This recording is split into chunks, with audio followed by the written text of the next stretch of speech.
Beastmaster terhebat. Bab 381. Pada akhirnya, Li Qian tetap pergi bersama Chong Mingshan. Dia menunggangi binatang terbang awannya dan terbang menuju kota Moyuan. Chong Mingshan benar ketika dia mengatakan bahwa membawa Lu Tianjiao dan yang lainnya bersamanya saat ini sebenarnya akan lebih berbahaya. Kalau soal bantuan, saya jelas tidak bisa menolak. Mengesampingkan fakta bahwa dia adalah mahasiswa Universitas Penjinak Binatang Sazu, terakhir kali Chong Mingshan mengorbankan dirinya untuk menghalangi Raja Kerangka, Yan Mingba dan ratusan ribu hewan peliharaan mayat hidup untuknya dan teman-temannya, kebaikan ini harus diingat dan dibalas. Binatang peri awan berlari kencang. Sebagai hewan peliharaan setingkat kaisar, kecepatannya jauh melampaui kecepatan 7. Untungnya, jam tangan Chong Mingshan memiliki fungsi yang dapat mengaktifkan perisai energi, yang melindungi mereka dari angin kencang. Di dalam perisai energi, Li Qian bertanya, "Dekan Chong, apa tujuan perjalanan mendesak kita kembali ke kota Moyuan?" Masalah ini cukup rumit. Setelah ragu sejenak, Chong Mingshan melanjutkan, "Saya yakin Anda sudah menemukan beberapa petunjuk." Li Qian mengangguk tetapi tidak menjawab. Dia memang melihat sesuatu. Namun, ini semua hanyalah spekulasi dan belum dikonfirmasi.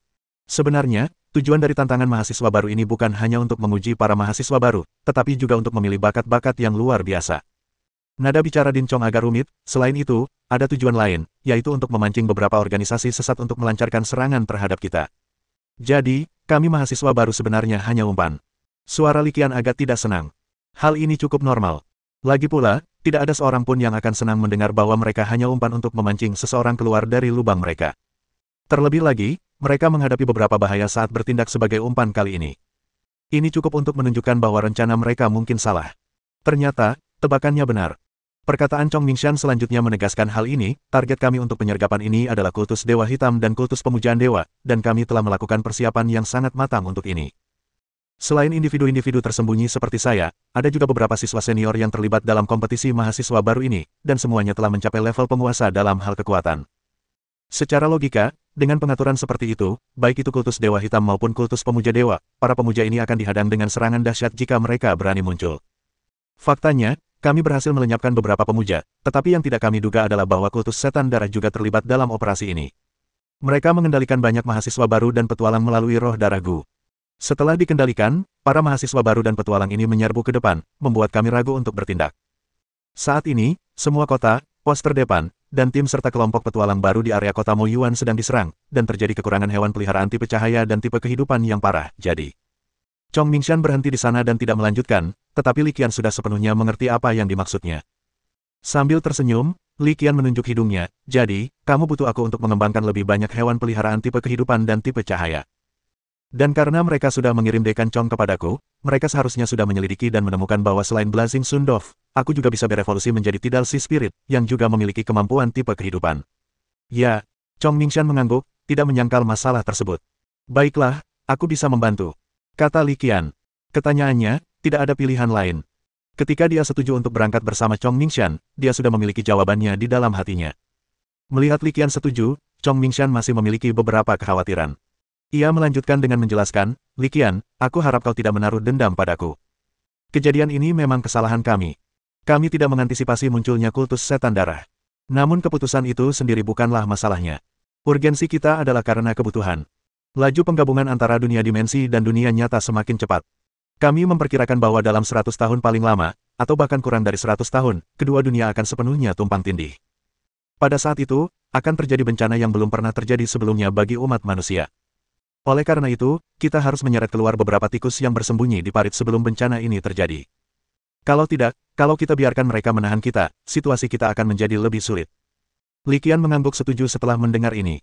Mereka tidak akan berjudi dengan siswa baru kecuali benar-benar diperlukan.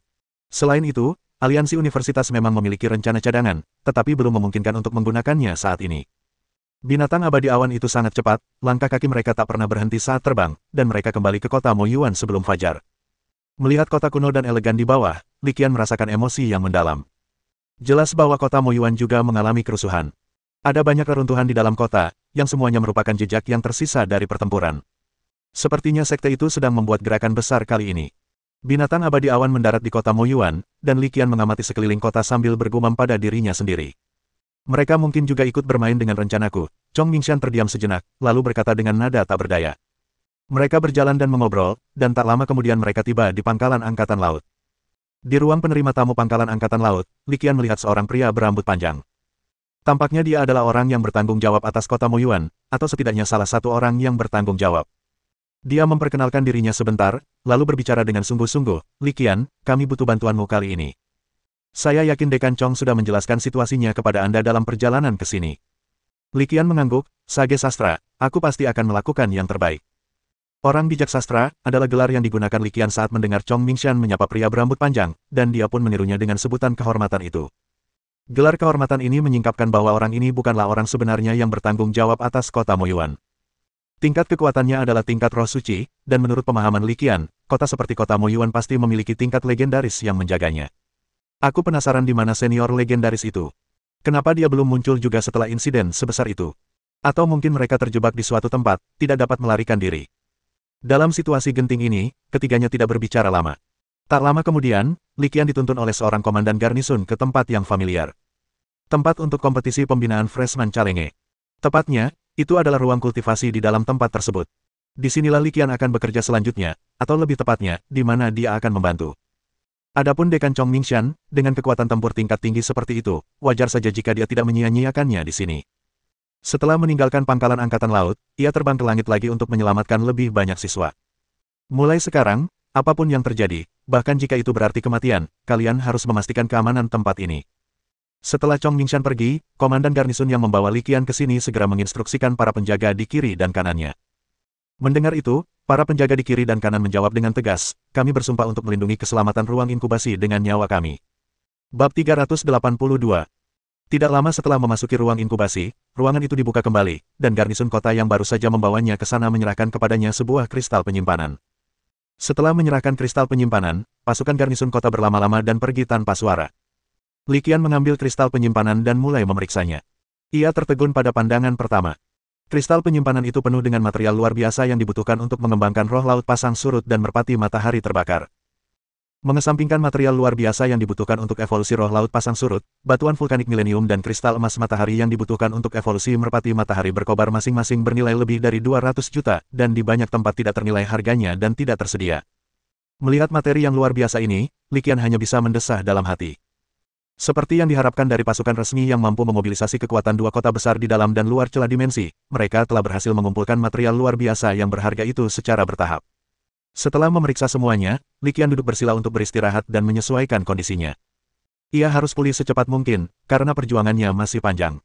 Seperti yang telah ia duga, tak lama kemudian, target evolusi pertama pun dikirimkan, seekor ayam bulu merah tua yang telah menguasai keterampilan penyerapan energi cahaya tingkat sempurna. Karena tujuannya adalah membantu tim resmi mengembangkan merpati matahari dan roh pasang surut dalam jumlah yang memadai, beberapa informasi evolusi pasti akan bocor. Li Qian cukup terbuka tentang hal ini. Li Qian tahu betul bahwa rahasia terbesarnya adalah kode curangnya, bukan metode evolusi hewan peliharaan tersebut. Selama ada kode curang, metode evolusi apapun dapat diteliti. Hanya masalah berapa lama waktu yang dibutuhkan. Lebih jauh lagi, bukan berarti saya sama sekali tidak siap. Ada informasi tersembunyi di banyak area utama. Jika mereka dapat mempelajari metode evolusi hanya menggunakan materi evolusi, maka mereka cukup mengesankan. Baik melalui bentuk transisi ayam bermahkota emas berbulu merah atau berevolusi dalam api, itu bukanlah sesuatu yang dapat diketahui dengan mudah. Jadi Li Qian tidak terlalu khawatir. Masalah ini mendesak, jadi Li Qian tidak membuang waktu. Ia segera memulai proses evolusi, pertama-tama mengembangkan ayam bulu merah menjadi ayam bulu merah mahkota emas menggunakan rumput awan api.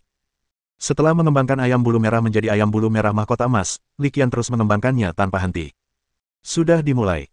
Setelah memberikan pengingat ini, Li Qian menyerahkan kristal emas matahari dan batu vulkanik milenium. Sebelum ayam merah bermahkota emas yang baru berevolusi dapat bereaksi, penyembur api milik Xiao Liu menyerang. Ayam bulu merah mahkota emas terkejut oleh kobaran api dahsyat yang menyerangnya, dan mencoba menghindar, tetapi sudah terlambat. Kenyataannya, dengan kekuatannya, sekalipun ia ingin menghindar, hal itu mustahil. Ia hanya bisa menyaksikan tanpa daya saat api melahap tubuhnya. Tubuhnya dilalap api, tetapi rasa sakit yang diharapkan tak kunjung datang. Dua berkas cahaya, satu merah dan satu emas, menyelimuti tubuhnya, melindunginya. Ayam merah bermahkota emas sedikit kebingungan. Dalam kebingungannya, dua sinar cahaya, satu merah dan satu emas, tiba-tiba melesat ke tubuhnya.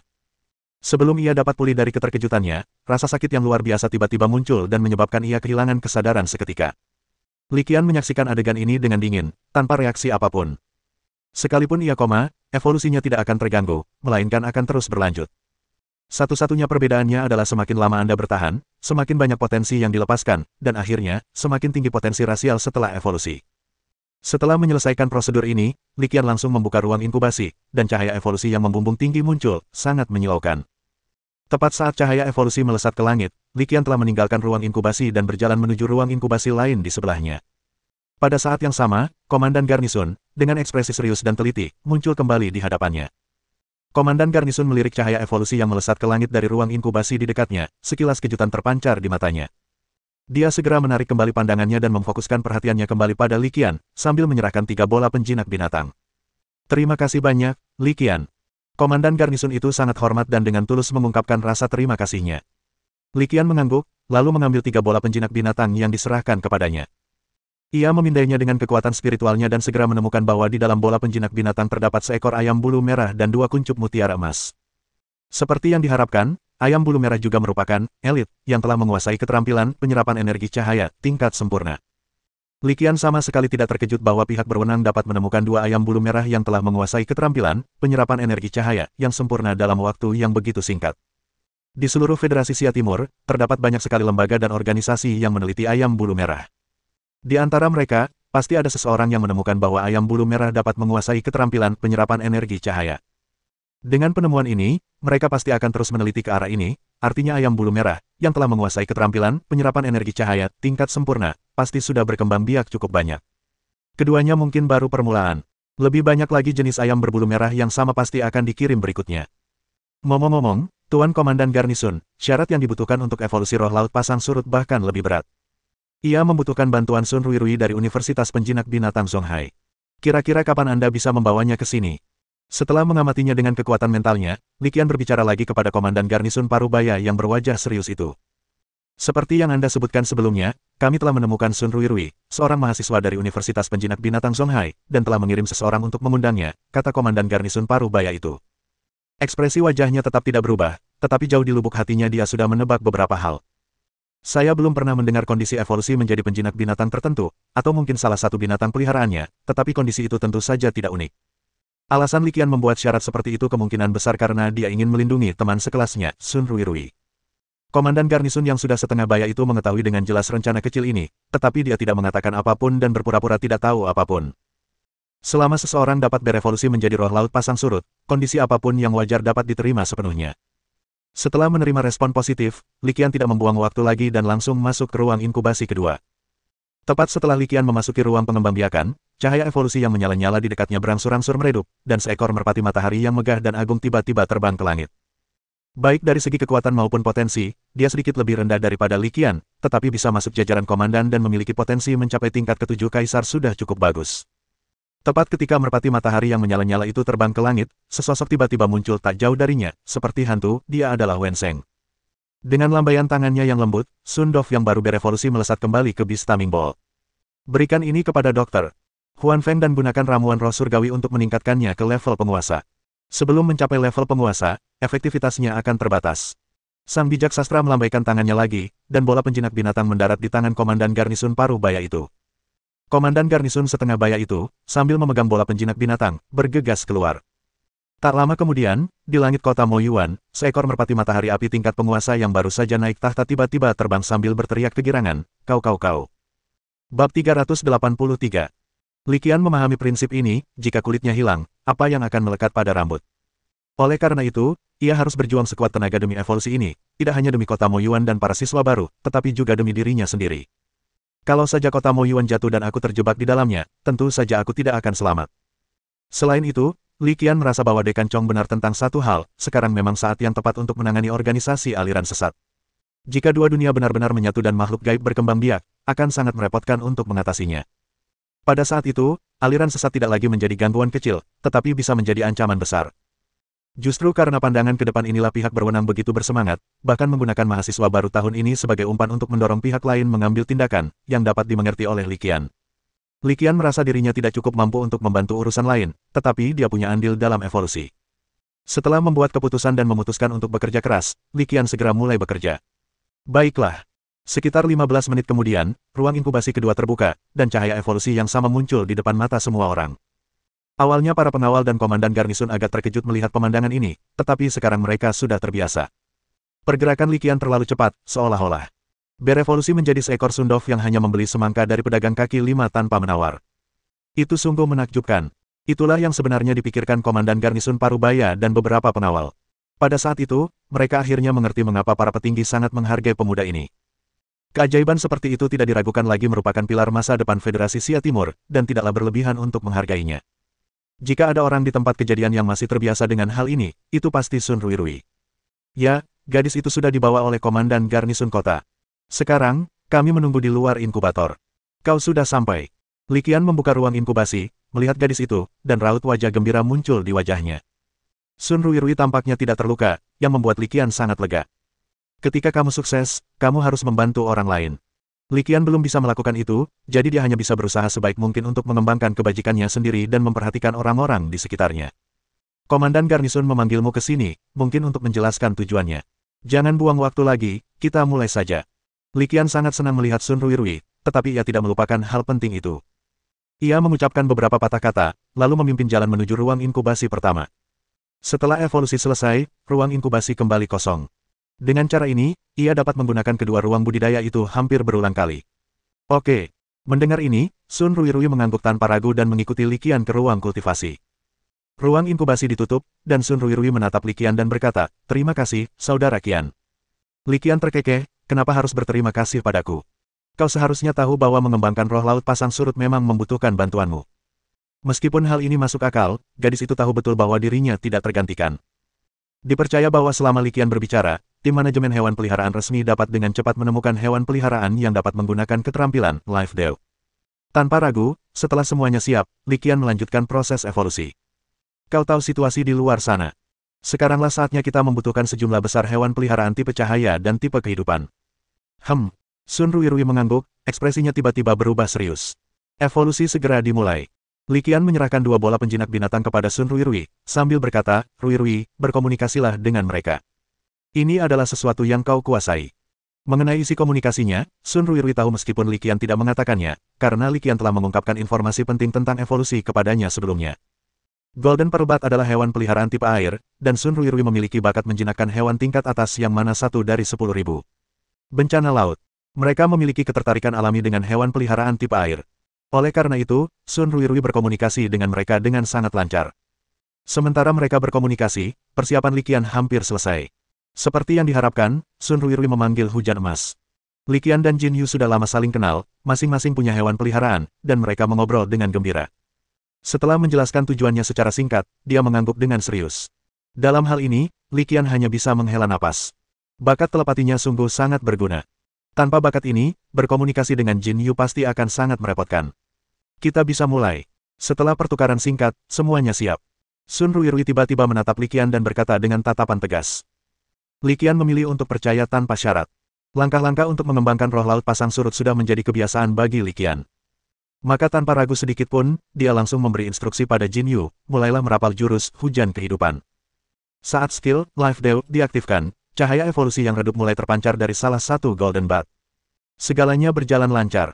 Sambil mengawasi proses evolusi, Li Qian berkata kepada Sun Ruirui, "Ruirui, perhatikan baik-baik, kita akan berpisah selanjutnya. Kamu akan bertanggung jawab atas evolusi roh laut pasang surut. Kamu sudah sangat memahami informasi evolusinya." Li Qian begitu murah hati bukan hanya karena kepercayaannya pada Sun Ruirui, tetapi juga karena metode evolusi ini. Yang telah dikuasai oleh Sun Tua. Dia dapat meneruskannya kepada Sun Ruirui kapan saja, selama dia mau. Oleh karena itu, bagi Sun Ruirui, apakah akan merahasiakannya atau tidak, bukanlah hal penting lagi. Gadis itu ragu-ragu saat mendengar ini. Dia menatap Li Qian dan menggelengkan kepalanya. Dia tampak sangat tidak aman. Li Qian menatapnya dengan tatapan mata yang tak tergoyahkan dan berkata, "Ruirui, tatap mataku. Percayalah pada dirimu sendiri. Kamu pasti bisa. Sekarang, kita perlu meningkatkan efisiensi. Setiap 1/4 jam tambahan yang terbuang bisa berarti kematian petualang atau pendatang baru di luar kota. Dan kamu harus percaya pada bakatmu, bukan hanya dalam pertarungan, kamu juga jenius dalam latihan." "Baiklah, aku akan berusaha sebaik mungkin." Menghadapi tatapan Li Qian yang membara dan mata penuh kepercayaan, gadis itu mengerutkan kening dan berkata dengan sungguh-sungguh. Li Qian tersenyum, berjalan mendekat, dan menepuk pundaknya. Sementara itu, evolusi terus berlanjut, dan ia mulai menggabungkan segala macam bahan yang luar biasa. Evolusi ini berjalan sangat lancar hingga kuncup mutiara emas kedua mengeluarkan mutiara emasnya sendiri. Evolusi berjalan sepenuhnya, dan tidak ada kejadian yang tidak terduga. Tahap pertama evolusi telah berakhir sepenuhnya. Roh laut pasang surut pertama tiba-tiba muncul di depan mata kita. Setelah menyelesaikan evolusi, Li Qian tidak ragu-ragu dan memulai tahap evolusi kedua. Jin Yu sekali lagi mengeluarkan skill, Life Dew. Untungnya, keterampilan ini tidak menghabiskan banyak energi. Jika ini terus berlanjut, Jin Yu juga akan kehabisan energi dan tidak akan mampu mempertahankannya. Tahap evolusi kedua akan lebih berbahaya daripada tahap pertama. Namun demikian, jika evolusinya berhasil, potensinya juga akan lebih tinggi. Dalam proses evolusi, Li Qian mendemonstrasikan setiap langkah sedetail mungkin. Setiap langkah dan setiap masukan material dijelaskan secara rinci. Gadis kecil itu mendengarkan dengan penuh perhatian, sambil sesekali mengangguk. Akhirnya, setelah sekitar setengah jam, Li Qian menekan tombol untuk ruang inkubasi. Ruang inkubasi perlahan terbuka, dan tak mengherankan, cahaya evolusi tak muncul.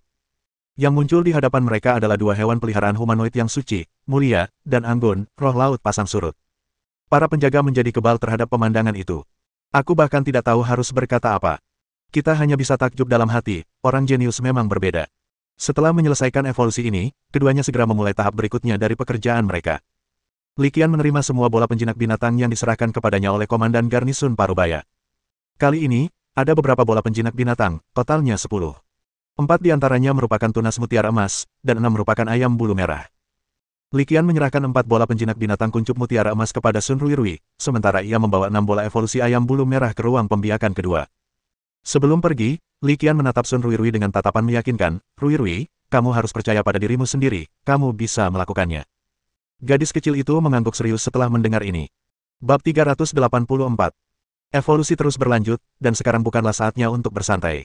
Li Qian tidak tahu berapa banyak merpati matahari dan roh laut pasang surut yang ia butuhkan untuk berevolusi.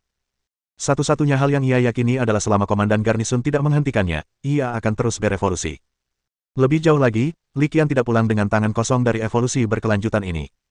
Pemahamannya tentang kedua jenis hewan peliharaan ini menjadi semakin mendalam.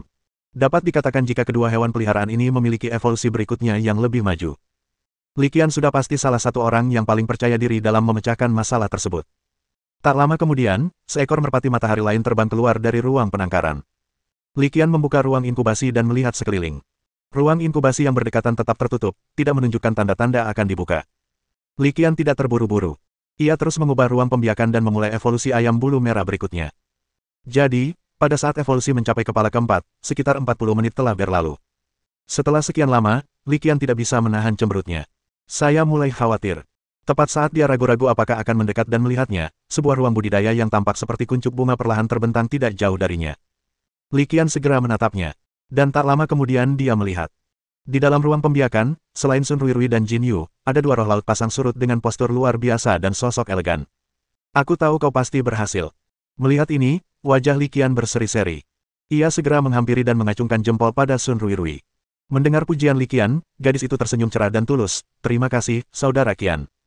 Li Qian melambaikan tangannya, kenapa harus berterima kasih lagi padaku? Keberhasilan evolusi roh laut pasang surut terutama berkat usahamu sendiri. Keduanya saling memandang dan tersenyum, menciptakan suasana yang harmonis.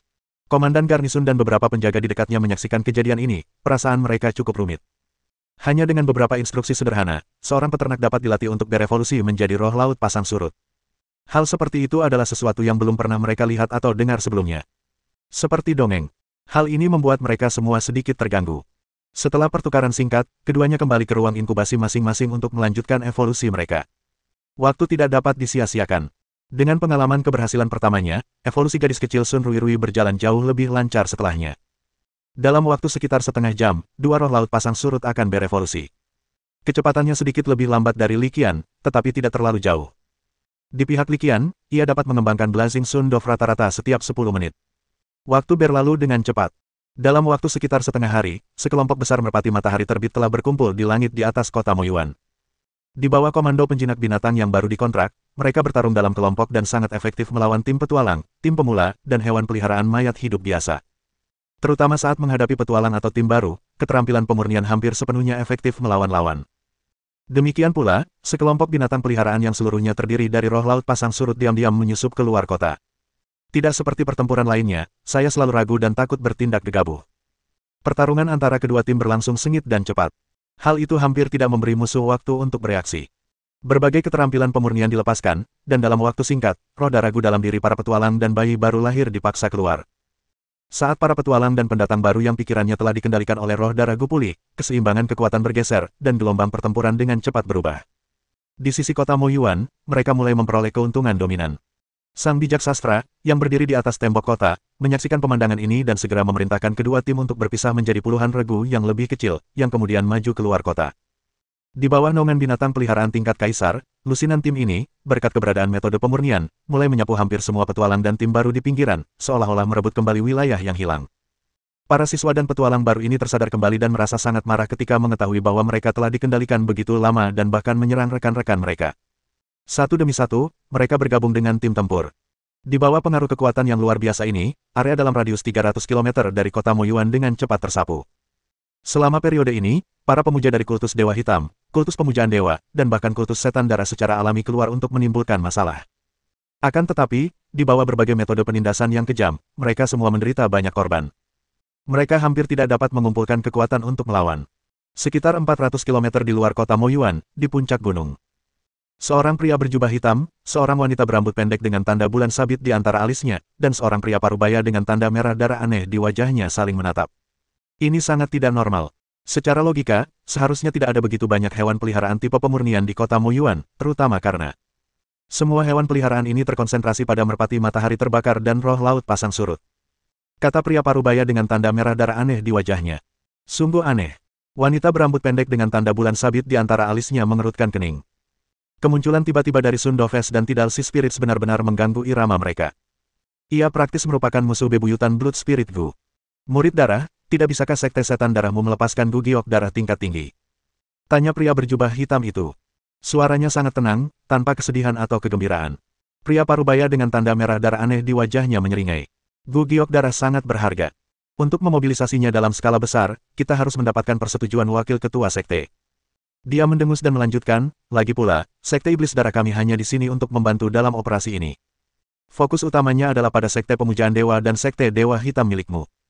Hubungan antara organisasi aliran sesat jauh dari harmonis. Persaingan dan bahkan pertempuran di antara mereka adalah hal biasa. Sangat tidak mungkin mengharapkan kultus setan darah untuk memimpin dan mengorbankan sebagian besar kepentingannya. Ada sekelompok mata-mata di kota Mo Yuan. Aku akan mengerahkan mereka untuk pergi dan melihat apa yang terjadi. Kata pria berjubah hitam itu dengan tenang. Tanpa jeda, dia melanjutkan, selain itu, pengaturannya hampir selesai. Seharusnya bisa menarik orang-orang besar di bawah kota Mo Yuan.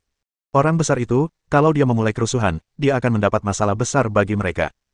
Wanita berambut pendek dengan tanda bulan sabit di antara kedua alisnya mengulang kata-kata ini, senyum tipis melengkung di bibirnya. Setelah jeda, wanita berambut pendek itu melanjutkan, namun, kita harus berhati-hati dalam segala hal yang kita lakukan. Meskipun Xiao Yuyu telah ditahan oleh pemimpin sekte kita tidak bisa menjamin bahwa mereka tidak punya rencana lain. Tidak apa-apa. Soal kartu truf, mereka bukan satu-satunya yang punya. Kita juga punya. Kali ini, aku akan melihat siapa yang menang. Begitu dia selesai berbicara, lelaki berjubah hitam itu melompat dan menghilang. Saat berikutnya, wanita berambut pendek dengan tanda bulan sabit di antara alisnya dan pria parubaya dengan tanda merah darah aneh di wajahnya juga lenyap dalam sekejap. Pada saat yang sama, tidak lama setelah mereka menghilang, tepat saat senja menjelang, kerusuhan tiba-tiba terjadi di kota Mo Yuan. Serangan datang tiba-tiba dari beberapa arah. Sambil membuat kekacauan, mereka berlari dengan kecepatan yang sangat tinggi. Jika dilihat dari atas, akan terlihat jelas bahwa para perusuh ini sedang menuju langsung ke lokasi evolusi tempat Li Qian dan Sun Ruirui berada. Seperti dugaan, mereka datang. Di luar arena evolusi, Komandan Garnisun Parubaya itu merasakan kerusuhan datang dari segala arah, dan niat membunuh yang dingin terpancar dari matanya. Menurut pandangannya, semua anggota sekte ini pantas mati. Bab 385. Jumlah perusuh cukup besar, sekitar belasan, tetapi mereka begitu menonjol dan arogan sehingga mereka dihentikan oleh penjaga kota. Pada akhirnya, hanya 2 orang dan 3 hewan peliharaan yang bergegas ke depan lapangan kompetisi. Serangan gegabah dan bunuh diri seperti itu bukan gayamu. Di depan stadion, Komandan Garnisun Parubaya itu perlahan berdiri dan berkata dengan suara tenang dan santai. Nada suaranya dingin, dan kata-katanya tampak tanpa emosi apapun. Keduanya saling berpandangan, dan tanpa ragu segera memerintahkan ketiga peliharaannya untuk menerkam. Cahaya dari lingkaran pemanggilan itu berkelebat dan menghilang dalam sekejap, lalu seekor harimau biru putih tiba-tiba melompat keluar, menghalangi jalan ketiga hewan peliharaan itu. Begitu harimau itu muncul, suhu di sekitarnya turun beberapa derajat. Dilihat dari kehadirannya yang mengesankan dan kekuatan yang ditunjukkannya, atribut harimau ini seharusnya adalah es. Memang benar demikianlah adanya. Jika Li Qian berada di luar tempat kejadian saat ini, dia pasti akan langsung mengenalinya, itu adalah harimau tutul. Harimau tutul adalah raja pegunungan bersalju, hewan peliharaan yang sangat kuat di antara makhluk tipe S, dengan potensi ras yang mencapai tingkat kaisar. Maju. Dengan aura yang mengesankan, harimau tutul itu melompat keluar dari ruang penjinak binatang buas. Komandan Garnisun Parubaya itu melambaikan tangannya, dan harimau itu tanpa rasa takut menghadapi musuh dan melancarkan serangan. Ketiga binatang itu merupakan makhluk setingkat penguasa, dan bahkan saat menghadapi satu musuh yang jumlahnya 3-1, mereka ditumpas oleh harimau tutul hanya dalam satu kali pertukaran. Penjinak binatang tingkat kaisar memang ada di sini. Kedua penyerang, berpakaian hitam dengan wajah hitam, berseru dengan suara rendah segera setelah mereka bertabrakan. Orang lain bertanya dengan ragu-ragu, merpati matahari yang menyala-nyala dan roh laut pasang surut semuanya berasal dari sini, kan? Senyum mengejek tersungging di wajah tegas dan datar Komandan Garnisun Parubaya itu. Mau tahu? Sayang sekali, kau takkan punya kesempatan. Saat dia berbicara, dia sudah memberi perintah kepada binatang peliharaannya, harimau tutul, bunuh mereka dengan cepat. Domain Permafrost.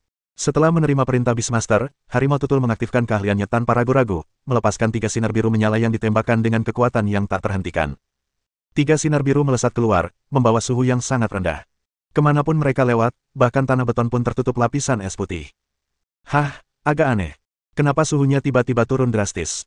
Di dalam arena, Li Qian baru saja membuka ruang pembiakan dan membiarkan cahaya evolusi masuk ke dalam kubah.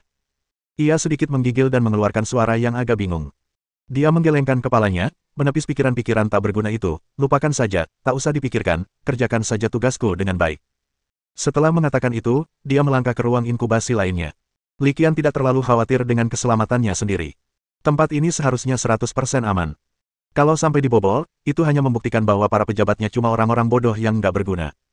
Ternyata, pihak berwenang tidaklah tidak kompeten, atau lebih tepatnya, tidak sepenuhnya tidak kompeten. Di luar arena, pertempuran terus berlanjut. 3 sinar biru menyilaukan melesat keluar, dan tepat ketika Komandan Garnisun Parubaya berwajah persegi itu mengira ia akan menyerang dengan telak, sebuah peristiwa tak terduga terjadi. 3 sinar energi abu-abu terang yang sama menyilaukannya melesat keluar dari belakang kedua penyerang dengan kecepatan yang sangat mengerikan. Dor, dor, dor. Tidak mengherankan, 3 lampu biru yang menyilaukan itu dicegat oleh 3 lampu abu-abu muda yang sama menyilaukannya.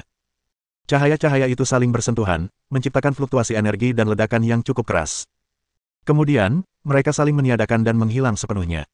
Komandan Garnisun Parubaya itu memfokuskan pandangannya ke arah datangnya cahaya abu-abu muda, di mana sosok yang menyerupai penyihir tua tiba-tiba muncul.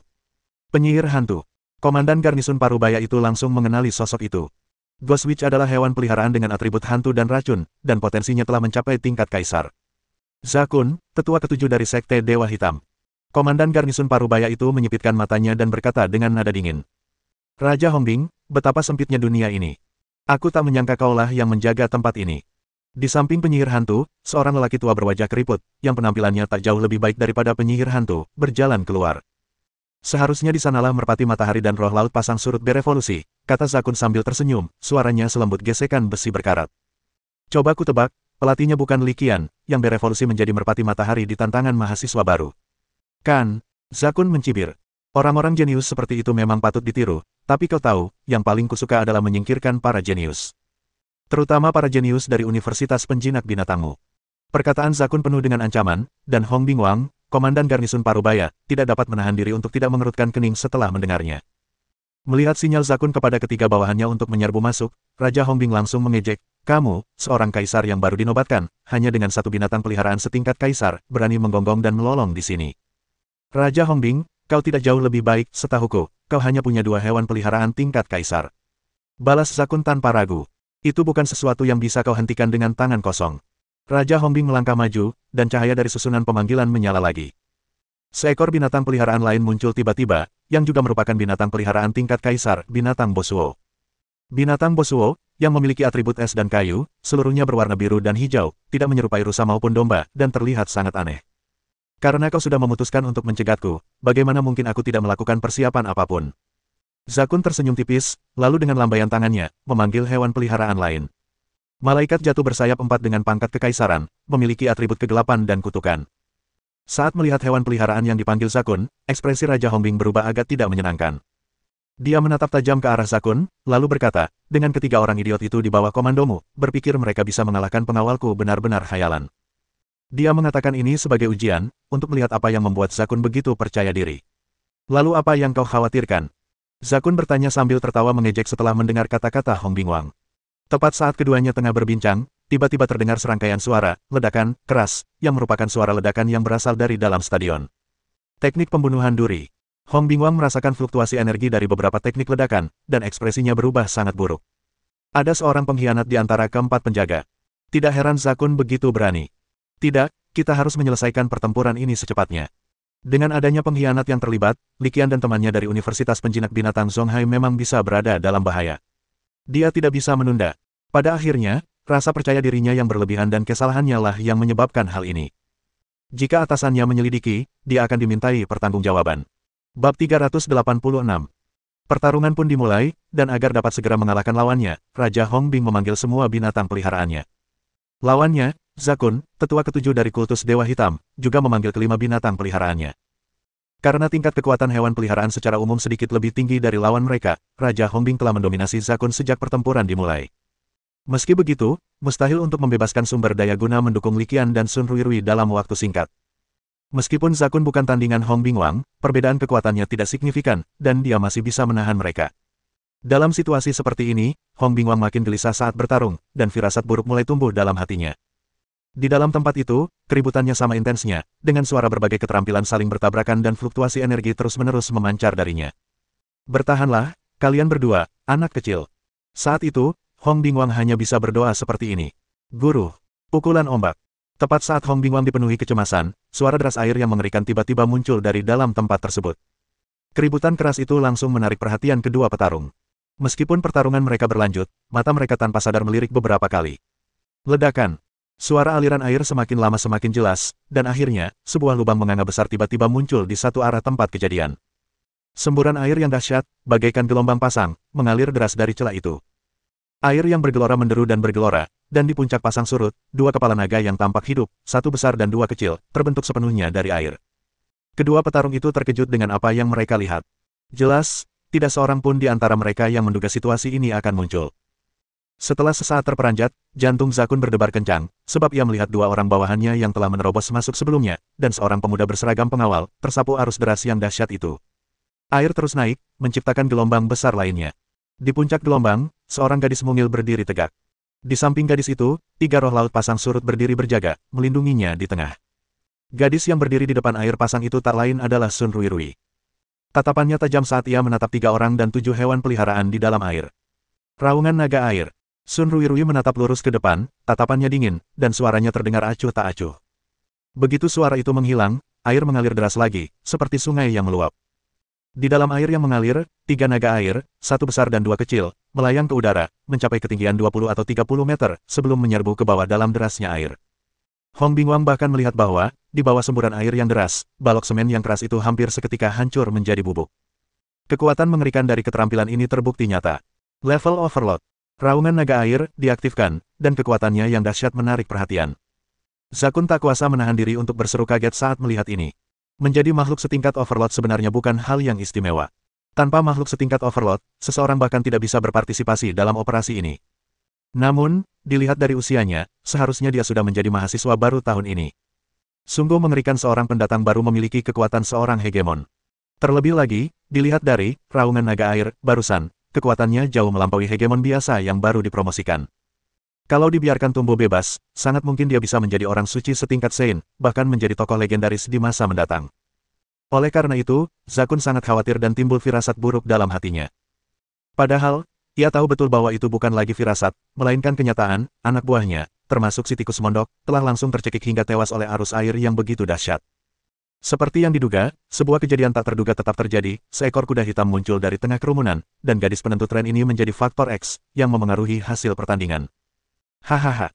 Hong Bingwang menatap Sun Ruirui yang berdiri di garis depan gelombang pasang, lalu tertawa terbahak-bahak. Sungguh, pahlawan muncul dari kalangan muda, pahlawan muncul dari kalangan muda. Zakun, tidak peduli berapa banyak rencana atau rencana jahatmu, di tengah tren yang luar biasa ini, kamu hanyalah bahan tertawaan. Mendengar ini, Zakun mengerucutkan bibirnya dengan jijik. Strategi besar apa? Itu cuma salah perhitungan. Mereka tidak menyangka bocah kecil ini begitu licik. Hong Bingwang mempererat cengkeramannya pada serangan itu, kata-katanya sama tajamnya, tidak menyangka, ya. Ada banyak hal yang tidak kau duga. Federasi Sia Timur kita penuh dengan orang-orang berbakat dan individu-individu yang luar biasa. Kekuatan yang terkumpul sungguh di luar pemahaman kalian. Saat menyerang, Hong Bingwang juga mencoba mengalihkan perhatian Zakun dengan kata-kata, yang memang sedikit berpengaruh, tetapi tidak banyak. Bahkan, Zakun sudah mempertimbangkan untuk mundur. Tujuan operasi ini tidak lagi tercapai. Jika dia tetap di sini dan menunggu pasukan lain di kota Moyuan bereaksi, dia mungkin akan tertinggal. Penyihir hantu, bom racun.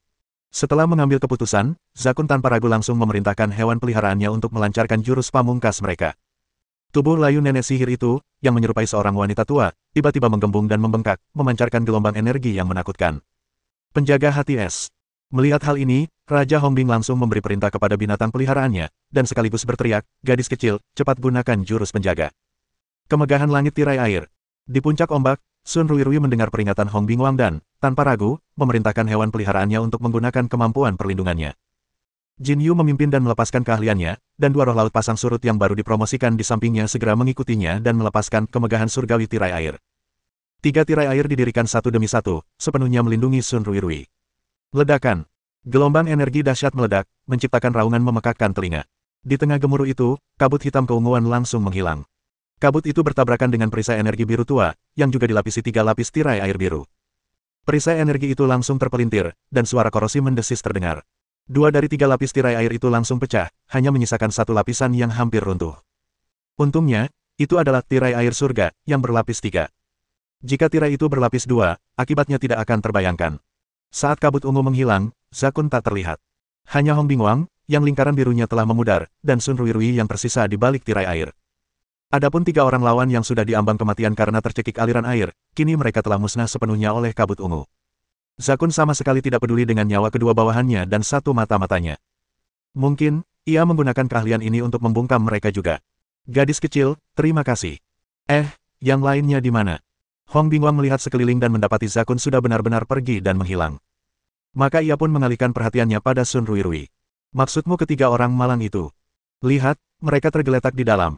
Sun Ruirui menunjuk ke arah dalam tempat itu, menyeka keringat di dahinya, menarik napas panjang, lalu berkata perlahan. Mendengar ini, Hong Bingwang tampak malu, karena ketiga pria malang itu semuanya adalah bawahannya. Karena lengah, mereka terjebak dalam perangkap di dalam dan nyaris musnah total. Jika Sun Ruirui tidak menyelesaikan evolusinya, membuka ruang pembiakan, dan menyaksikan kejadian ini, mereka pasti sudah mati. Aku akan pergi melihatnya. Hong Bingwang merasa sedikit malu, lalu bergegas menghampiri.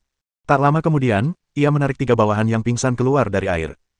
Melihat ini, Sun Ruirui menggaruk kepalanya lalu tersenyum malu. Ketiga binatang peliharaan itu menggunakan raungan naga air bersama-sama, dan kekuatannya agak terlalu kuat.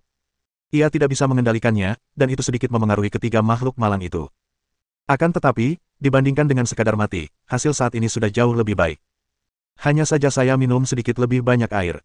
Hong Bingwang mengangkat ketiga pria malang itu, melompat keluar dari tempat acara, dan dalam sekejap mata, melemparkan mereka ke area datar. Lalu, ia kembali ke tempat acara dengan cara yang sangat mencolok. Melihat ini, bibir Sun Ruirui berkedut. Gubernur, beginikah cara Anda menyelesaikannya? Tidak apa-apa, kata Hong Bingwang sambil berjalan. Saya sudah meminta bantuan, dan mobil penyelamat akan segera datang.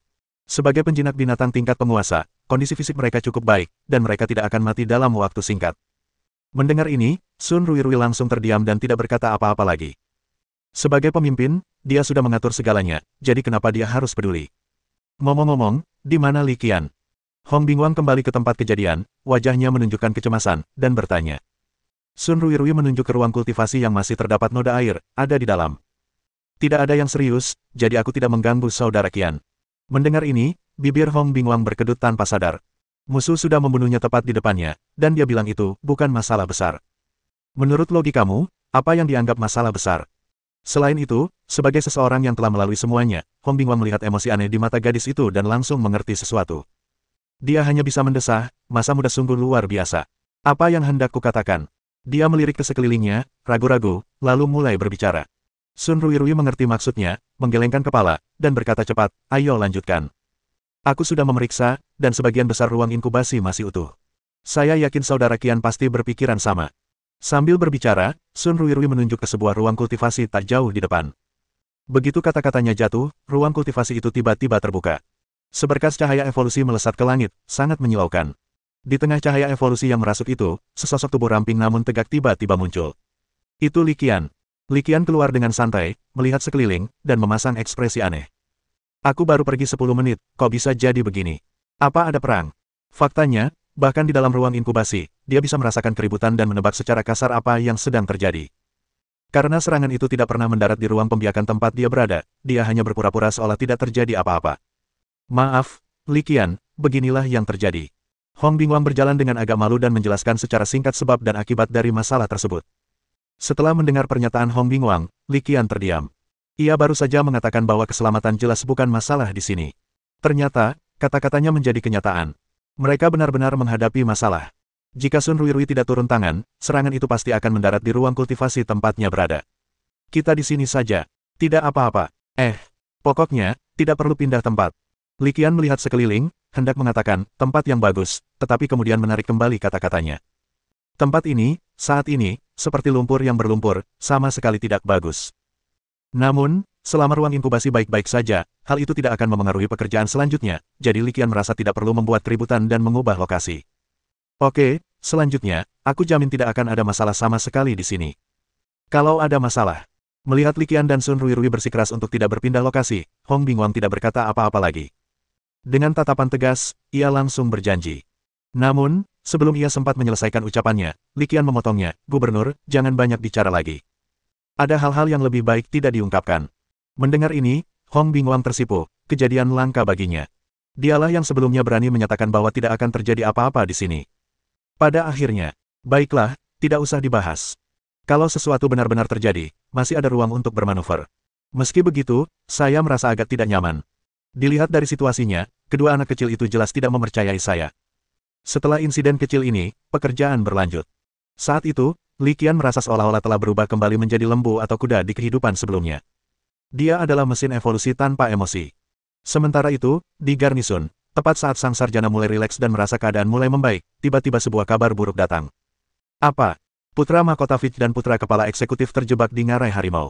Ada tanda-tanda keberadaan seorang penjinak binatang legendaris. Putra mahkota dan pengawal Tuan Muda Li semuanya terluka. Mendengar berita ini, Wen Sheng merasa sangat terpukul. Setelah terdiam sejenak dan berpikir, dia mengeluarkan teleponnya dan menekan nomor rahasia. Setelah panggilan tersambung, Wen Zebin menenangkan diri dan berkata, "Guru Lu, saya punya keadaan darurat dan butuh bantuan Anda." "Ada apa?" Terdengar suara malas dari ujung telepon yang lain. "Putra mahkota kerajaan Linas dan putra kepala eksekutif Federasi Sia Timur kita terjebak di ngarai harimau. Ada tanda-tanda campur tangan seorang penjinak binatang legendaris. Kuharap Guru Lu bisa pergi dan menyelamatkan mereka." Wen Zebin langsung ke intinya tanpa membuang kata. Di ujung telepon yang lain, suara lesu yang disebut sebagai "Guru Lu" terdiam saat mendengar ini. Setelah beberapa saat, "Guru Lu, angkat bicara, nyamuk kecil, perlukah kau pikirkan baik-baik tentang apa artinya memindahkanku ke sana? Xiao Tua sudah pergi. Akulah penjamin terakhir kota Moyuan ini. Jangan lupa, orang-orang besar di bawah tembok kota belum sepenuhnya musnah dan masih terus bergerak." Suara Guru Lu tidak lagi malas. Nadanya berubah serius. Wen Zebin mengerutkan kening mendengar peringatan, "Guru Lu."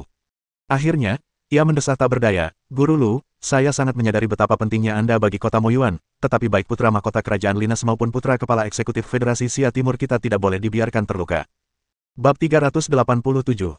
Wen Zebin berbicara tentang pentingnya putra mahkota Fitch dan Li Jinkun, tetapi setelah dia selesai berbicara, Guru Lu di ujung telepon terdiam.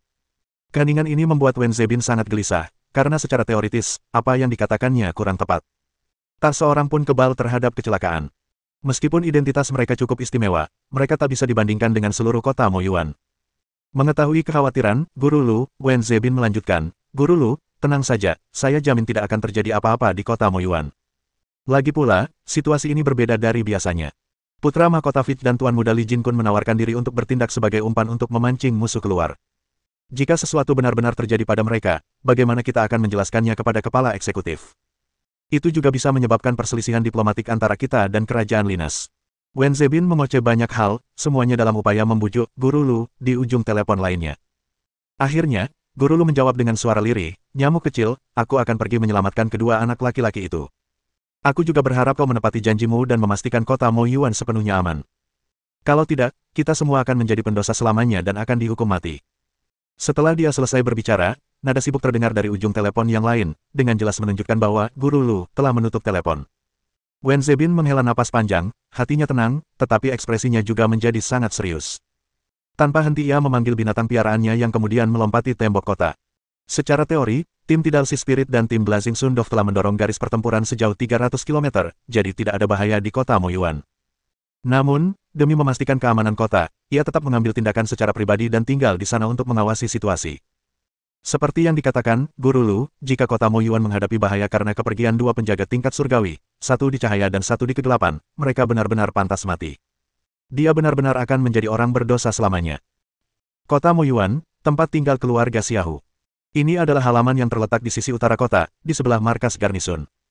Halamannya tidak luas, hanya sekitar 1000 meter persegi, namun di dalamnya terdapat paviliun, menara, jembatan, dan aliran sungai yang ditata dengan sangat elegan. Di dalam halaman, di sebuah aula, lebih dari 10 orang tengah serius mendiskusikan sesuatu. Xiaohu Feng, putra Xiaohu Lan, kepala keluarga Xiaohu saat ini, dianggap sebagai salah satu yang paling menonjol di antara banyak keturunannya, dan kekuatannya telah mencapai puncak tingkat penguasa. Dia kemungkinan besar akan menjadi kaisar dalam beberapa tahun ke depan. Dia juga merupakan kandidat kuat untuk menjadi kepala keluarga berikutnya. Dia menatap ayahnya, Xiaohu Lan, merenung sejenak, lalu berkata, "Ayah, menurutku mengirim binatang leluhur saat ini adalah hal yang sangat berisiko. Anak muda itu masih sangat muda, tapi dia sudah menguasai proses evolusi dari ayam bulu merah menjadi merpati matahari. Dia benar-benar beruntung. Saya rasa itu hanya keberuntungan belaka. Situasi dengan binatang leluhur berbeda. Ia bukan ayam bulu merah biasa. Jika ia gagal berevolusi dan malah merusak esensinya, maka..." Xiaohu Feng tidak menyelesaikan kalimatnya, tetapi makna yang diungkapkannya sudah sangat jelas. Begitu dia selesai berbicara, pemuda lain yang duduk tidak jauh darinya tidak dapat menahan diri untuk menggelengkan kepalanya. Nama pemuda itu adalah Xiaohu Xing. Meskipun ia bukan anak dari kepala keluarga Xiaohu Lan, bakatnya sama luar biasanya dan tidak jauh lebih buruk daripada Xiaohu Feng. Bersama dengan Xiaohu Feng, mereka dikenal sebagai pahlawan kembar Xiaohu. Xiaohu Xing mengungkapkan pandangan yang berbeda dari Xiaohu Feng, "Saya pikir ini adalah kesempatan yang sangat langka. Sejujurnya, selama bertahun-tahun, keluarga Xiaohu kami tidak pernah berhenti meneliti evolusi merpati matahari, tetapi kemajuan di bidang ini jauh dari kata optimis. Mengatakan kami tidak optimis sebenarnya menyanjung diri sendiri. Kenyataannya, pelatih keluarga kami tidak membuat kemajuan apapun dalam hal ini. Tidak ada satupun yang tercapai. Sekarang kita memiliki kesempatan besar, mengapa kita harus melepaskannya?" Ia berbicara perlahan dan penuh pertimbangan, menganalisis situasi, sementara semua orang di aula mendengarkan dengan ekspresi yang berbeda-beda. Xiaohu Xing melanjutkan tanpa henti, "Menurut catatan sejarah klan, kembalinya binatang leluhur untuk kedua kalinya adalah karena selesainya evolusi baru. Jika kita terus menyusuri rute ini dan melewatinya lagi, mungkin binatang leluhur bisa kembali. Selain itu, ada satu hal lagi yang perlu kita pertimbangkan, jika binatang leluhur tidak dapat menyelesaikan evolusinya lagi, sisa umurnya mungkin tidak akan bertahan lama." Xiaohu Xing melirik ke arah anggota klan yang hadir dan berkata, "Sekalipun kita mundur selangkah, tetap saja kita harus berteman dengan Li Qian. Meskipun dia baru mahasiswa baru dan masih sangat muda, sejauh yang saya tahu, dia memiliki bakat pengasuhan yang langka dan langka. Belum lagi level penguasa, jika mempertimbangkan hewan peliharaan level kaisar, selain Blazing Sundov, dia sudah menguasai dua tipe lainnya." Begitu Xiaohu Xing selesai berbicara, bisikan-bisikan segera pecah di antara kerumunan. Tidak ada jalan lain. Bagi seorang mahasiswa baru untuk menguasai metode evolusi tiga binatang peliharaan tingkat kaisar adalah sesuatu yang terdengar seperti fantasi. Mari kita semua berbagi pendapat. Xiaohu Lan tidak setuju maupun tidak setuju. Ia melirik sekitar selusin orang di aula. "Saya setuju dengan pernyataan Xiao Feng. Ini menyangkut binatang leluhur, jadi kita tidak boleh bertindak gegabah. Aku masih merasa kata-kata Xiao Xing masuk akal. Kalau binatang leluhur itu punya roh, pasti dia tidak mau terus-terusan hidup susah seperti ini." Petik 2. Setelah semua orang menyampaikan pendapat mereka, kepala keluarga, Xiaohu Lan, membuat keputusan akhir, "Karena sebagian besar dari kalian merasa ini patut dicoba, maka mari kita coba.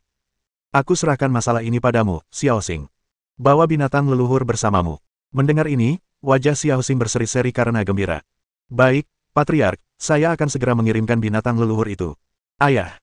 Xiaohu Feng ingin mengatakan sesuatu, tetapi terhenti oleh tatapan Xiaohu Lan. Tak lama kemudian, binatang leluhur mendatangi Li Qian melalui berbagai cara. Keluarga Xiaohu masih memiliki kekuasaan sebesar ini. Li Qian mengambil kiriman ayam berbulu merah yang baru saja dikirim dan tanpa sadar memindainya dengan penglihatan sejatinya. Pandangan itu saja membuatnya terpaku dan linglung. Apa yang sedang terjadi? Dari 3 ayam berbulu merah yang dikirim, 1 di antaranya cukup istimewa. Data tersebut menarik perhatian Li Qian. Nama, ayam bulu merah di tengah 3 kelahirannya kembali. Atribut, api. Peringkat, tingkat umum 3. Potensi, peringkat biasa 9. Keahlian, api kecil, sempurna, berkicau, mahir, mematuk, mahir, penyerapan energi cahaya, sempurna, kelahiran kembali, pasif. Bab 388. Setelah menatap mereka sejenak, Li Qian tersenyum dan bertanya kepada penjaga yang baru ditugaskan, "Halo, saudara penjaga, bolehkah saya bertanya sesuatu? Dari mana Anda mendapatkan 3 ayam berbulu merah ini?" Penjaga itu tampak benar-benar bingung dengan pertanyaan itu. Ia menggelengkan kepala dan menjawab dengan jujur, "Yah, maaf, saya juga tidak tahu." Li Qian mempertahankan senyumnya dan mengangguk, "Baiklah, tidak apa-apa." Setelah menyimpan bola penjinak binatang, Li Qian melangkah ke ruang pembiakan. Saat ruangan itu tertutup, ia tak kuasa menahan diri untuk bergumam, "Menarik, menarik. Aku penasaran faksi mana yang mengirimiku subjek percobaan yang begitu menarik." Li Qian menduga subjek uji coba itu pasti dikirim oleh suatu kekuatan dengan sengaja. Kalau kita tidak mengujinya, bukankah kita akan mengecewakan mereka? Berpikir seperti ini, ia tidak mengambil tindakan segera, tetapi malah menahan diri, bersiap untuk mengembangkan dua ayam berbulu merah biasa lainnya terlebih dahulu. Evolusi berlangsung cepat, dan setelah sekitar 20 menit, kedua ayam bulu merah berhasil berevolusi menjadi merpati matahari. Setelah menyaksikan dua ekor merpati matahari yang terik itu dibawa pergi, Li Qian akhirnya memfokuskan perhatiannya pada ayam berbulu merah istimewa yang terakhir. Mari kita mulai dengan rumput awan api. Setelah mengamati sejenak, Li Qian memulai proses evolusi. Ia mengeluarkan rumput awan api dan memberikannya kepada ayam bulu merah spesial. Seperti yang diharapkan, setelah memakan rumput awan api, cahaya evolusi yang redup mulai terpancar dari tubuh ayam bulu merah tua yang istimewa ini. Cahaya evolusi semakin terang, dan semuanya berjalan lancar. Tepat ketika Li Qian mengira ayam berbulu merah istimewa ini akan berevolusi menjadi ayam berbulu merah bermahkota emas, sebuah perubahan tiba-tiba terjadi. Cahaya evolusi yang awalnya kuat dan kaya mulai menunjukkan tanda-tanda tidak dapat berlanjut dan mulai meredup. Melihat hal ini, Li Qian berpikir sejenak dan menemukan solusi. Jumlahnya sepertinya tidak cukup. Dia mengeluarkan rumput awan api lainnya dari kalung penyimpanannya dan memberikannya kepada orang itu tanpa ragu. Rumput awan api kedua diberikan kepadanya, dan cahaya evolusi yang sudah melemah tiba-tiba berkobar lagi. Li Qian mengerutkan kening dan menatap tajam, mengamati proses evolusi dengan saksama. Jelas, ayam bulu merah ini berbeda dari yang lain, dan mungkin membutuhkan lebih banyak energi evolusi daripada yang lain. Dengan pengamatan yang cermat, pemandangan evolusi segera mengalami perubahan baru, dan cahaya evolusi menunjukkan tanda-tanda meredup sekali lagi. "Beri aku satu lagi." Tanpa banyak berpikir, Li Qian menggunakan metode paling sederhana dan mengeluarkan rumput awan api lainnya.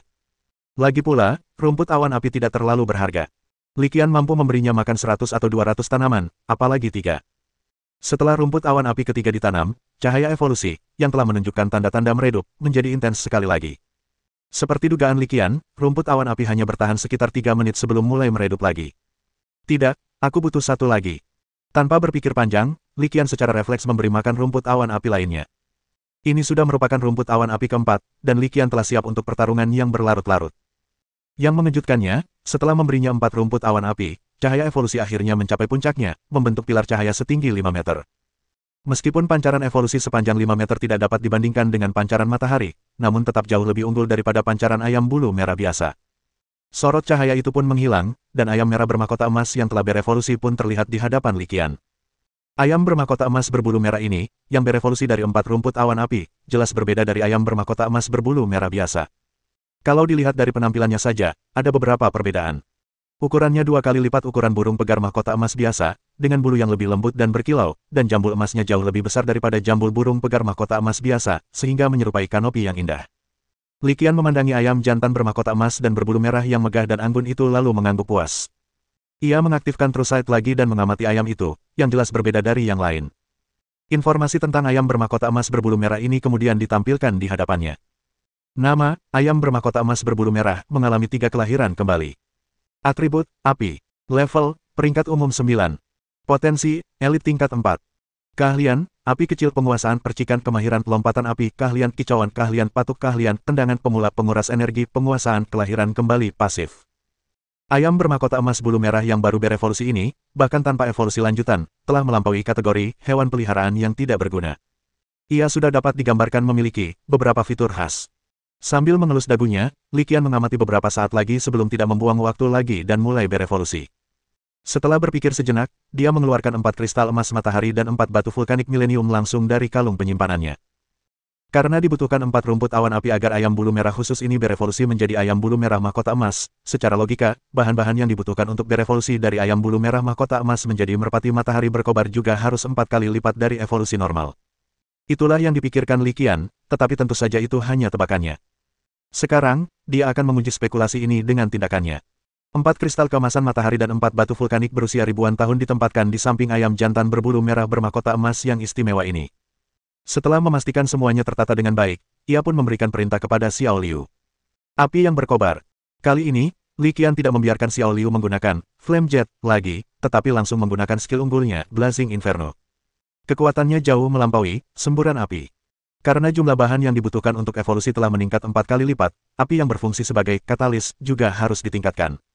Panas api yang hebat tiba-tiba melonjak ke depan. Tidak seperti burung pegar mahkota emas lainnya yang panik, menjadi tidak teratur, atau bahkan lari ke segala arah, burung pegar mahkota emas yang istimewa ini tampaknya tidak menunjukkan perubahan emosi apapun. Saya menerima semuanya dengan sangat tenang. Seolah-olah saya telah mengalaminya berkali-kali sebelumnya. Api menyelimuti bahan evolusi dan ayam berbulu merah bermahkota emas bersama-sama. Api yang berkobar melahap habis ayam merah mahkota emas. Li Qian menatap tajam, tetapi tidak melihat perubahan apapun. Tepat ketika Li Qian berpikir bahwa evolusi ini akan berakhir dengan kegagalan, perubahan tiba-tiba terjadi. Dua berkas cahaya yang menyilaukan, satu merah dan satu emas, saling bertautan membentuk pilar cahaya yang menjulang ke langit. Bang!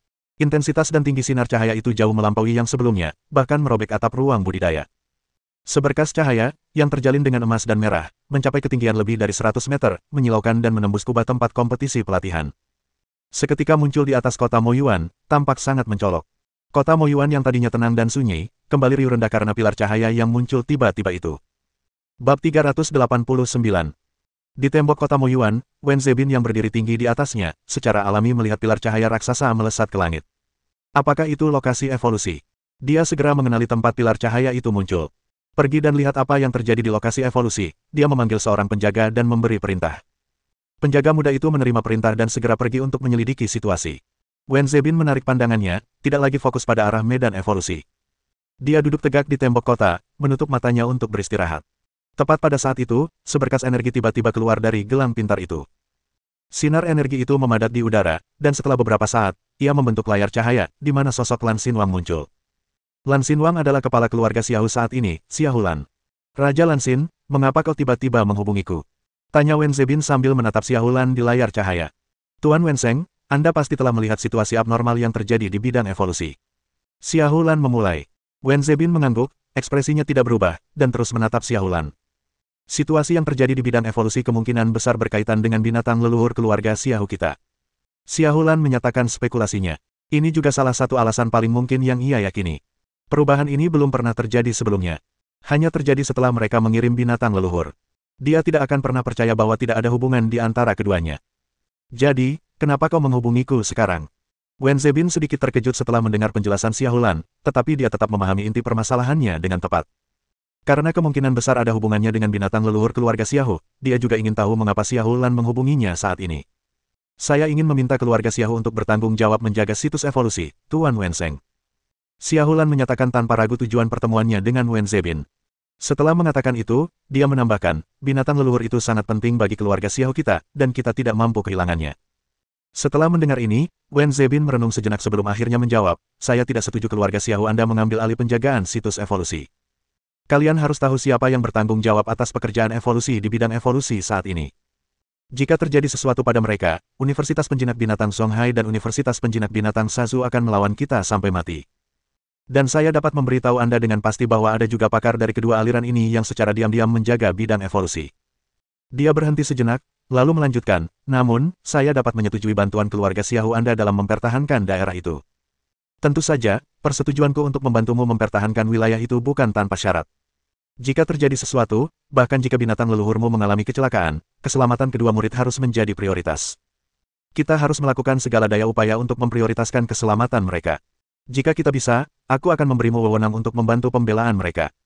Jika tidak bisa, aku akan berpura-pura tidak pernah menerima telepon ini.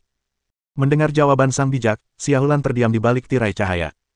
Setelah beberapa saat, ia mengangguk dan mengucapkan dua kata dengan tegas, oke. Setelah mencapai kesepakatan sementara, panggilan antara keduanya berakhir, dan gelang energi menarik kembali pancarannya. Wen Zebin mendesah pelan. Secara logika, saat ini Xiahu Lan meminta untuk ikut serta dalam pekerjaan perlindungan, terutama karena area tersebut merupakan lokasi evolusi.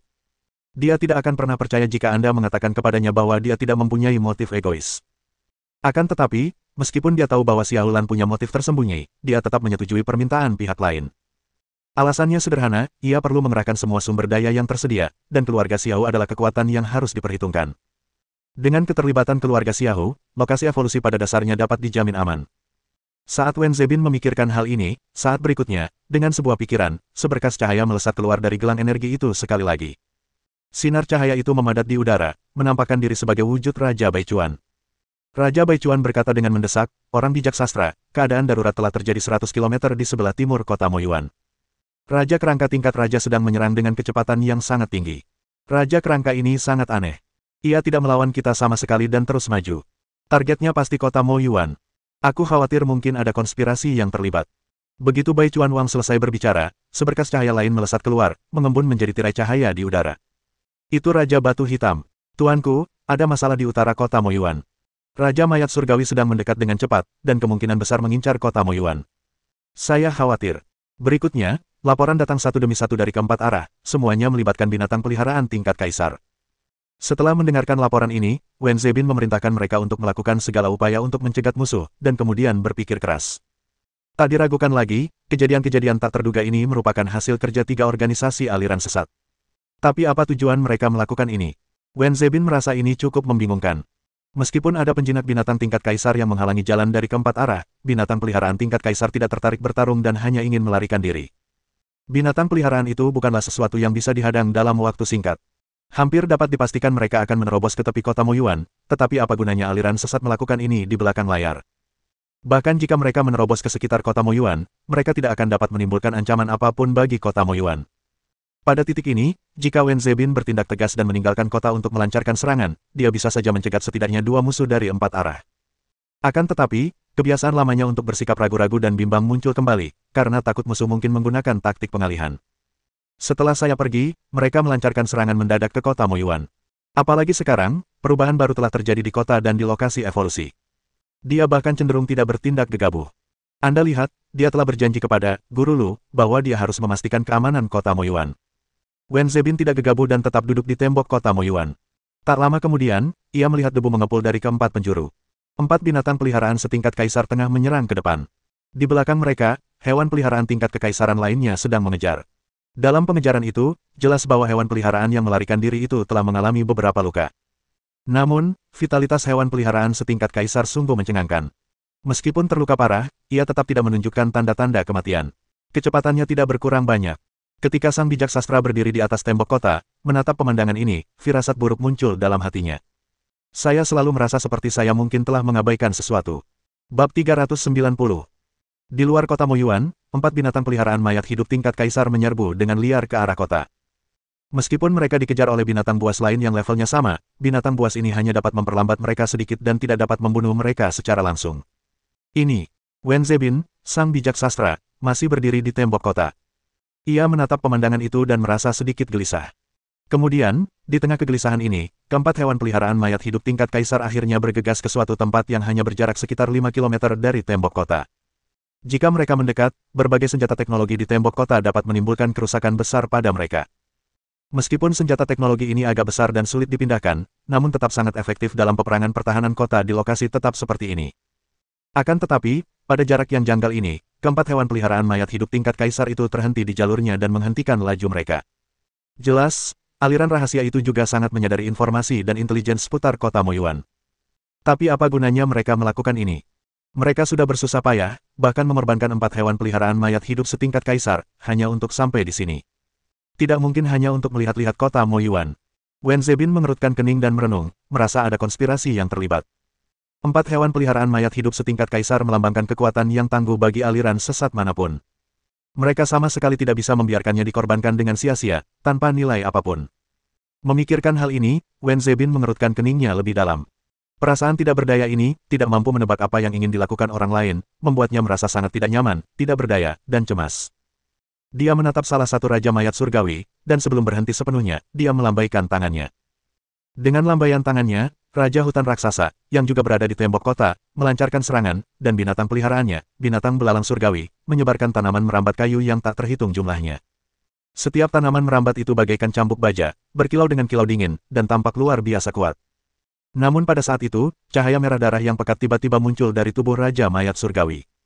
Terlihat jelas bahwa sekujur tubuh Raja Mayat Surgawi ditutupi dengan rune merah darah yang pekat, membuatnya tampak menakutkan dan menyeramkan. Cahaya merah tua itu semakin jelas terlihat, akhirnya membentuk pilar cahaya yang menjulang ke langit, mencapai ketinggian 100 meter. Hampir bersamaan, dari 3 arah lainnya, Raja Kerangka, Iblis Api, dan Naga Netherworld juga melakukan gerakan yang sama. 4 sinar cahaya merah tua mengelilingi kota Moyuan, naik ke udara dengan cara yang sangat menakutkan, seolah-olah suatu jenis ritual tengah dilakukan. Oh tidak, ini ritual pengorbanan. Wen Zebin akhirnya menyadari apa yang terjadi dan berteriak, cepat hentikan. Mendengar ini, Raja Julin terkejut. Ia tidak tahu mengapa keempat binatang peliharaan ini bergegas ke sini untuk melakukan pengorbanan. Akan tetapi, jika melihat dari raut wajah sang cendekiawan yang cemas, maka perkara ini bukanlah perkara sederhana dan bisa saja berujung pada malapetaka yang mengerikan. Jadi dia tidak berani menahan diri dan melancarkan serangan sekuat tenaga, tetapi sesuatu yang aneh terjadi. Serangan cambuk tanaman merambat lebat dari binatang belalang surgawinya hanya memberi sedikit efek terhadap Raja Mayat Surgawi, yang terjebak dalam pilar cahaya merah darah. Saat cambuk anggur memasuki jangkauan pilar cahaya merah darah, ia akan hancur berkeping-keping, dan akhirnya, ia akan hancur menjadi pecahan dan bubuk. Begitu banyak tanaman merambat yang terkikis oleh pilar cahaya merah darah dan hancur menjadi bubuk. Bahkan binatang belalang langit tingkat kaisar pun tak mampu menahannya dan menjerit kesakitan. Di belakang mereka, Raja Blackrock yang mengejar juga memerintahkan hewan peliharaannya untuk melancarkan serangan kuat, mengirimkan rudal penghancur batu yang melesat ke arah mereka dengan kecepatan luar biasa. Akan tetapi, tidak peduli seberapa besar serangannya atau seberapa ganasnya serangan itu, begitu memasuki jangkauan pilar cahaya merah darah, ia lenyap tanpa jejak, seperti seekor lembu lumpur yang tenggelam ke dalam laut. Mata Wen Zebin dipenuhi kengerian. Saat ini, hatinya dipenuhi penyesalan. Ia telah sepenuhnya memahami dan mengetahui tujuan sebenarnya dari organisasi sesat di belakangnya. Tujuan mereka adalah menghancurkan kota Moyuan. Keringat membasahi sekujur tubuhnya dan ia dipenuhi penyesalan. Guru Lu telah mengingatkannya sebelum pergi, tetapi ia tidak menanggapi peringatan itu dengan serius. Pada saat ini, selain menyalahkan diri sendiri, ada juga kebencian terhadap ketidakmampuan diri sendiri, dan kebencian terhadap organisasi sesat yang tercela dan tidak tahu malu di baliknya. Didorong oleh kebencian ini, ia segera memberi perintah, dan binatang peliharaan andalannya, Azure Crane, terbang ke udara. Angin menderu. Seekor burung bangau putih besar, berwarna putih bersih dengan postur anggun dan anggun, tiba-tiba mengepakkan sayapnya, melepaskan hembusan angin yang tak terhitung jumlahnya. Hembusan angin ini membentuk sepasang sayap yang tampak menggantung dari langit, lalu menukik ke bawah. Wah! Angin kencang yang mengerikan menyapu lokasi Raja Mayat Surgawi bagaikan bajak, tetapi pilar cahaya berwarna merah darah tetap berdiri tegak bahkan dalam angin kencang yang mengerikan seperti itu. Ketika Wen Zebin melihat ini, hatinya tenggelam. Tepat saat dia hendak memerintahkan Azure Sky White Crane untuk melanjutkan serangan, 4 pilar cahaya berwarna merah darah tiba-tiba muncul di sekitar kota Moyuan dan kemudian berkumpul di udara. 4 sinar cahaya merah tua berkumpul dan, dalam sekejap mata, tercurah turun, langsung menerangi kota, atau lebih tepatnya, alun-alun teleportasi pusat kota Moyuan. Di sana, sesosok yang diselimuti jubah hitam berdiri diam, tampaknya entah dari mana. Berpusat pada sosok berjubah hitam, sebuah pola lingkaran berwarna merah darah telah digambar mengelilingi mereka dalam radius sekitar 3 meter. Tidak jelas kapan hal ini terjadi. Seberkas cahaya merah tua turun dari langit, mengalir seperti 100 sungai ke laut, dan tercurah sepenuhnya ke dalam pola melingkar. Di alun-alun teleportasi, banyak penjinak binatang menyaksikan pemandangan ini. Saat mereka bertanya-tanya, bingung, dan takjub, pola melingkar itu menyala, memancarkan cahaya merah darah yang menakutkan. Seluruh alun-alun teleportasi menjadi kacau balau. Beberapa orang penasaran, sementara yang lain berusaha menghindarinya. Kemudian, seberkas cahaya putih turun dari langit. Berani main trik di bawah hidungku. Kalian semua bakal mati. Wen Zebin turun dari langit, lalu, retakan gelap menyebar bagai cermin pecah. Melahap dimensi. Wen Zebin berteriak, dan ruang itu langsung hancur. Sosok berjubah hitam dan pola lingkaran merah darah di sekelilingnya ditelan oleh lubang hitam spasial. Wen Zebin menatap tajam lubang hitam spasial itu, tak berani sedikit pun menenangkan pikirannya. Tak lama kemudian, ia menyadari ada yang tidak beres. Secara logika, mengingat intensitas spasial di dekat kota Moyuan, bahkan jika dia memerintahkan Azure Sky White Crane untuk menggunakan dimensional devouring, seharusnya hanya butuh beberapa detik sebelum ruang tersebut pulih secara alami. Tetapi sekarang, lebih dari 10 detik telah berlalu, dan lubang hitam spasial masih ada, tanpa tanda-tanda akan kembali ke keadaan semula. Selain itu, yang membuat Wen Zebin lebih merinding adalah bahwa di dalam kekosongan spasial yang gelap gulita itu, aura mengerikan dan dingin mulai memancar. Bersambung.